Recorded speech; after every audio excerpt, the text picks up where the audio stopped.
Hello and welcome to the interview here on France 24. Our guest today is the former Prime Minister of Pakistan, Imran Khan. He joins us from his home in Lahore nearly 2 weeks after being shot at during a rally against the government in the town of Wazirabad. Thank you very much. Pleasure, Mark.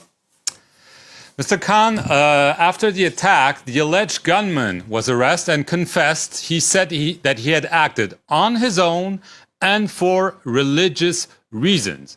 But you believe the real culprits are the Prime Minister, Shehbaz Sharif, his Interior Minister, and a senior official of the Inter-Services Intelligence, the ISI. Nearly 2 weeks later, is this what you still vividly believe? Mark, look, 3.5 years I was the Prime Minister.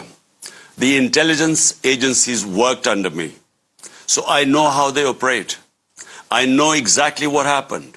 I predicted this almost 6 weeks ago when they first accused me. A video film was made accusing me of blasphemy.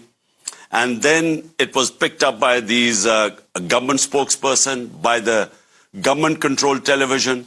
And 6 weeks ago, I said that this was all planned to assassinate me through a religious fanatic. And the two, Prime Minister and the Interior Minister, who I named, we know their past for 30 years. Both have been involved in extrajudicial killing. Both were involved in what is called the Model Town Massacre, where they had 12 protesters shot dead and about 60 injured. So we know the past.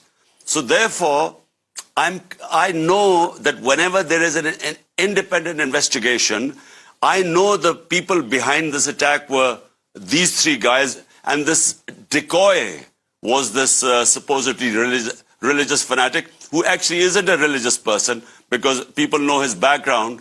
Journalists went and exposed his background. So this was all a setup. So you've talked about a probe. The Prime Minister, who condemned the attack, has formally requested the Chief Justice to form a judicial commission to probe the attack. This is exactly what you want, and I believe you trust that the Chief Justice will indeed go wherever he needs to go to find the truth. That's true. I have asked the Chief Justice to have an independent probe under him.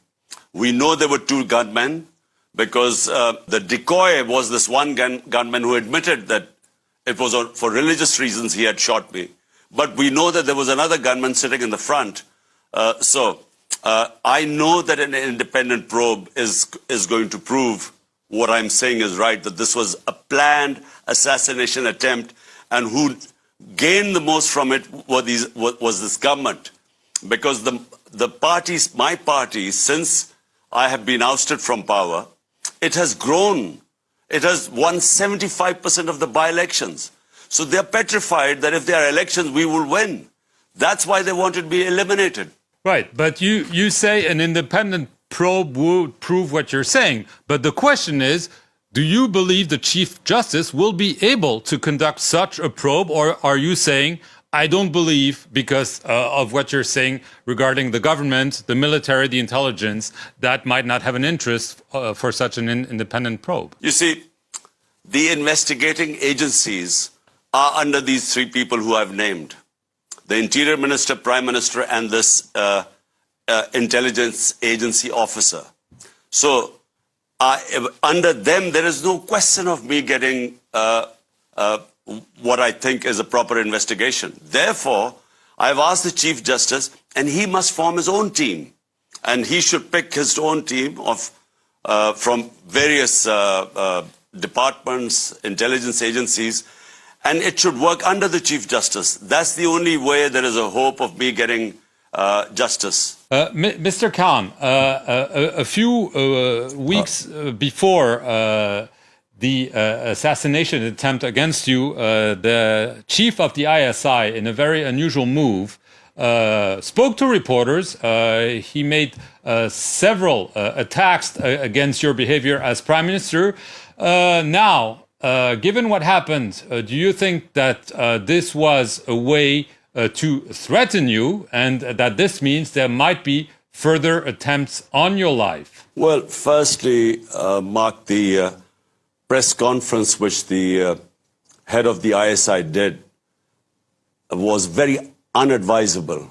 No ISI head should do a press conference, because if I replied to it point by point, I think the institution of the army would be damaged, and that's not what I would like to do, because we do need a strong defense force here. But I think the press conference was also in response to this our best investigative journalist who was portraying my point of view. He had been threatened with death. He left the country and actually was assassinated in Kenya.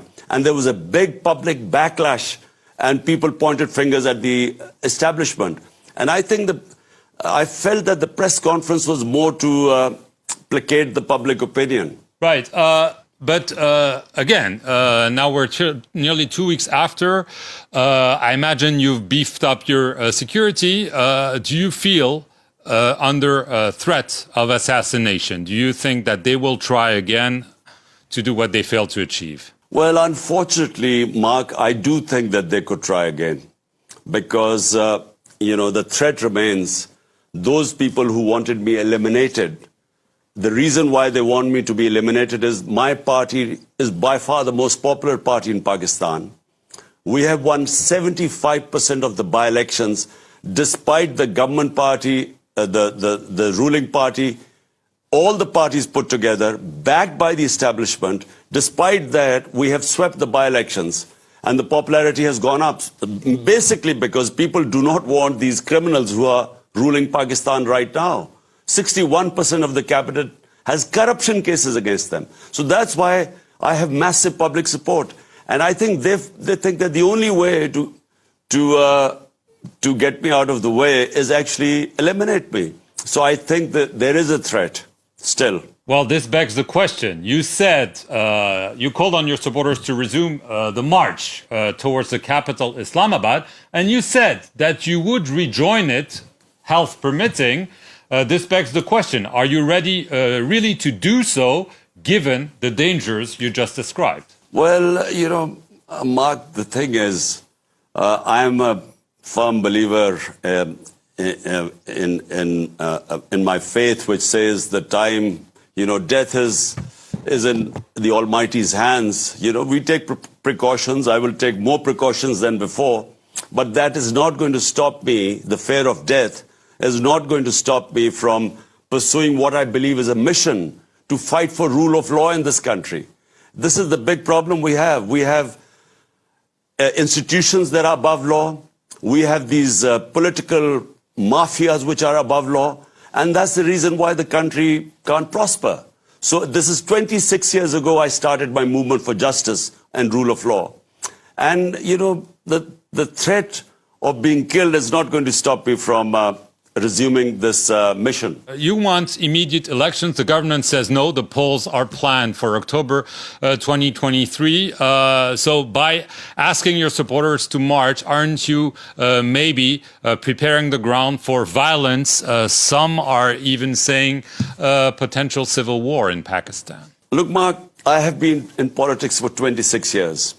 Always I have remained within the Constitution. The Constitution gives me my right for peaceful protest. Our protests have always been peaceful. This march is going to be what our Constitution allows us to peacefully protest against what is going on in Pakistan right now, where a cabal of crooks have taken over the country. I repeat, 61% of them are on bail from corruption cases. And the worst is that our economy has tanked. The risk of default in Pakistan when I left was 5%. Today it is 75%. So the country is facing a looming economic crisis. All we want is to get out of this thing. These crises are free and fair elections.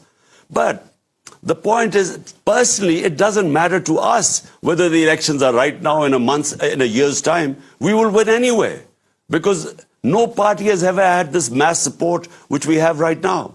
But the point is the country cannot afford to go on as it is. And hence, the peaceful protest for free and fair elections. Last question, Mr. Khan. After you were removed as Prime Minister through a parliamentary vote of no confidence in April, you accused the United States of colluding with Pakistan's elite to topple you. But recently you said, well, no, I didn't really mean that, and this is behind me. Is this because you had no evidence for what you say, or even as some of your foes are saying, that you invented what they describe as a conspiracy theory? Well, Mark, number one, there's a cipher, a conversation, a secret cipher, a conversation between our ambassador in Washington and the U.S. Under Secretary of State Donald Lu. Now, according to that cipher, Donald Lu is telling our ambassador that unless you remove Imran Khan as the Prime Minister, there will be consequences for Pakistan, and remove him in a vote of no confidence. The next day, the vote of no confidence is tabled, and suddenly the government, which, by the way, was performing economically, we were performing best in 17 years. We had the best 6% economic growth rate. From there, our government was toppled. Now, what I actually said was that is behind me. I should not, just because my government was toppled by the US, I should not let that get in the way for what is in the interest of people of Pakistan. An interest of people of Pakistan is to have good relationship with all countries, but especially the US, which is a superpower. So that's exactly what I said. I never backtracked on this because the cipher exists. It was put in front of the cabinet. It was put in front of the National Security Council. It is now with the Chief Justice, where we wanted him to hold an independent inquiry. So there was no question of backtracking on that. It was a question of moving on. I understand. Just as a last question, health-wise, when are you hoping to walk again? Well, Mark, I have 3 bullets taken out from my right leg. And the one that is bothering me is that one that has cracked my shin bone. And so I really can't put weight on my leg until that heals, which is about 4 weeks.